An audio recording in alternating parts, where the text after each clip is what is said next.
Hi everyone, my name is Harshal. Today we are going to discuss about the exception handling in Java. So today date is 9th of August 2022. So basically before going to the exception handling, first we will understand what is the exception. So when you talk about the exception, general meaning is nothing but abnormal conditions.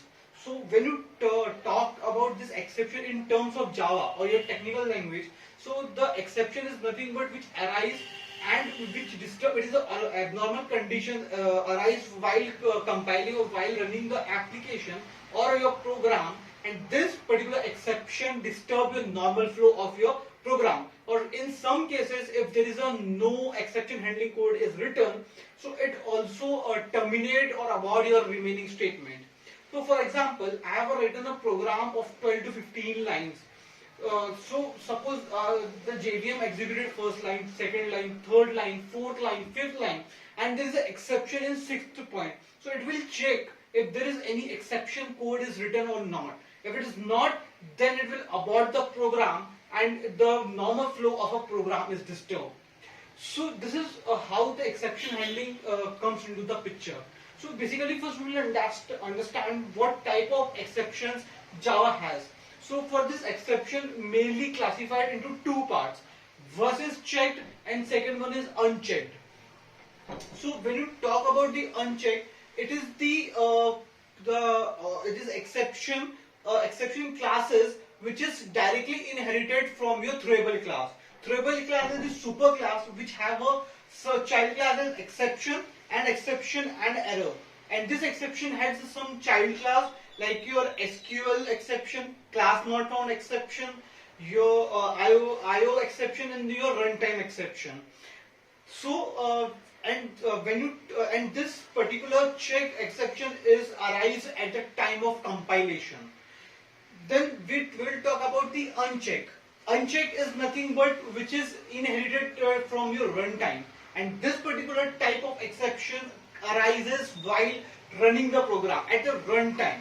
So to handle this particular situations or particular exceptions, like when you perform some operation on zeros, like when you divide something by zero, so it is not allowed in Java. So it will give you the arithmetic exception. When your string go out of the range, it will give you the error as index out of bound. When your array go out of the bound, it will give you the exception as array index out of the bound.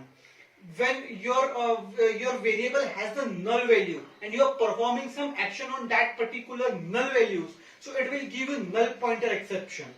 When you are your variable is in a string and you are converting in that particular in integers, so this will give you the number format exception. So this will all exception will disturb your normal flow of a program. So to handle this situation, there is a mechanism, or you can say a particular thing which known as exception handling. This exception handling used to execute that particular program without with dealing the exception and go the normal flow. So when you talk about this exception handling, we have some keywords which is used to write that particular code. First is your try keyword. Try keyword is nothing but it is a in which you will write the exception. Like as a developer, if I think this particular statement or this particular block or this couple of this statement give me can arise some exceptions which disturb the flow of a program. So I will write this particular exception in your try block. But this try block cannot be alone. It should have a catch block or your final block as to handle this particular exception. If this particular exception arises, what to do next? So this is particular code going to be written in your catch block. Catch is a keyword which is used to write the exception code. To handle that particular exception, we write the code in your catch block. Then we have a final. Final, it is used to given to particular block or a statement which is executed whenever or whatever the exception is. Like if this exception is handled or not, arise or not, this particular block going to be executed. Then we have a throw. Throw is used to throw the exception.